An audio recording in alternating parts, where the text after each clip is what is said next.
अभिनेता अजय देवगणच्या दृश्यम सिनेमासारखी कथा भिवंडीमध्ये सत्यात उतरली आहे. एका मौलानाने एका 17 वर्षांच्या मुलाची 4 वर्षांपूर्वी हत्या केली आणि त्याचा मृतदेह दुकानामध्ये पुरला होता. गेली 4 वर्ष तो निवांतपणे याच परिसरात मृताच्या कुटुंबियांच्या समोर वावरत होता. पण अखेरीस पोलिसांनी या मौलीला अटक केली आहे.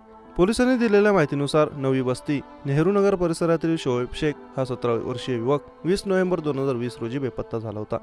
शहर पोलीस ठाण्यात या प्रकरणी अपहरणाचा गुन्हा दाखल केला. दरम्यान कालांतराने पोलिसांना स्थानिकांनी दिलेल्या माहितीनुसार परिसरात राहणाऱ्या मद्रशाच्या मौलवी गुलाम रब्बानी याने शोएब शेख याची हत्या केल्याचा संशय व्यक्त केल्याने भिवंडी शहर पोलिसांनी 2023 मध्ये मौलाना गुलाम रब्बानी याला पोलीस ठाण्यात चौकशीसाठी आणलं होतं. परंतु त्यावेळेस पोलीस ठाण्यात झालेल्या गर्दीचा फायदा घेत पोलीस ठाण्यातून मौलाना फरार झाला होता.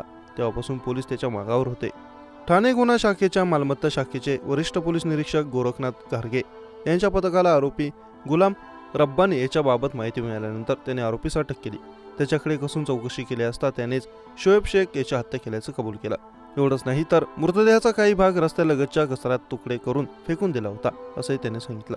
तर शीर व काही भाग दुकानात गाडून ठेवले आहेत असल्याचं सांगितलं. त्यानंतर स्थानिकांनी पोलिसांच्या मदतीने मोठा पोलीस फौजफाटा तैनात करीत आरोपीसह घटनास्थळी घेऊन आले. तेथे शासकीय पंचांच्या समक्ष मृतदेहाचे काही अवशेष बाहेर काढून फॉरेन्सिक पथकाच्या मदतीने ताब्यात घेण्यात आले. आमचा मुलगा शोएब बेपत्ता झाल्यापासून 2 वर्ष आरोपी गुलाम रब्बानी हा आमच्याच परिसरात राहत होता, आमच्या संपर्कात होता, पण त्याने कधीही आपण हत्या केल्याची कुणकुण लागू दिली नाही. पोलिसांनी संशयावरून 2023 मध्ये आरोपी चौकशीसाठी ताब्यात घेतला होता, पण त्यावेळी पोलिसांच्या हातावर तुरी देऊन गुलाम रब्बानी पळून जाऊन फरार झाला होता. आपल्या निष्पाप मुलाची निर्गुण हत्या करणाऱ्या आरोपीस कठोरात कठोर फाशीची शिक्षा व्हावी अशी मागणी मयत शोएबच्या आईने केली आहे. पोलिसांनी भिवंडी शहरातील नवी बस्ती नेहरूनगर परिसरातील दुकानात हत्या करून मृतदेहाचे काही अवशेष दुकानात ताब्यात घेतले आहे. ठाणे गुन्हा शाखेच्या मालमत्ता कक्षाच्या पोलिसांनी मारेकरी मौलवीला अटक केली असून त्याने या मुलाची हत्या का केली याचे कारण अद्याप समोर आले नाही.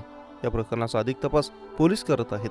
गुलाब रब्बानी आणि अन्य एक पीडित मुलीचे अनैतिक संबंध होते आणि त्याच दरम्यान महेश शोएबने गुलाम रब्बानी आणि मुलीचे अनैतिक संबंध पाहिले होते.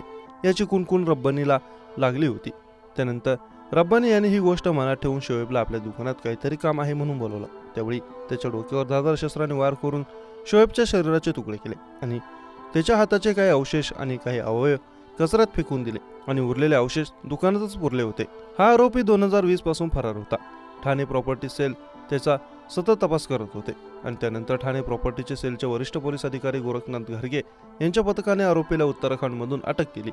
ठाणे गुन्हे शाखेचे DSP अमरसिंह जाधव यांनी सांगितलं की मशिदीमध्ये अजान देणारे गुलाम रब्बानी आणि दुसऱ्या मुलीचे अनैतिक संबंध होते आणि हे अनैतिक संबंध मृत शोएबने पाहिले होते. त्यामुळे गुलाम रब्बानीने शोएबची हत्या केली आहे.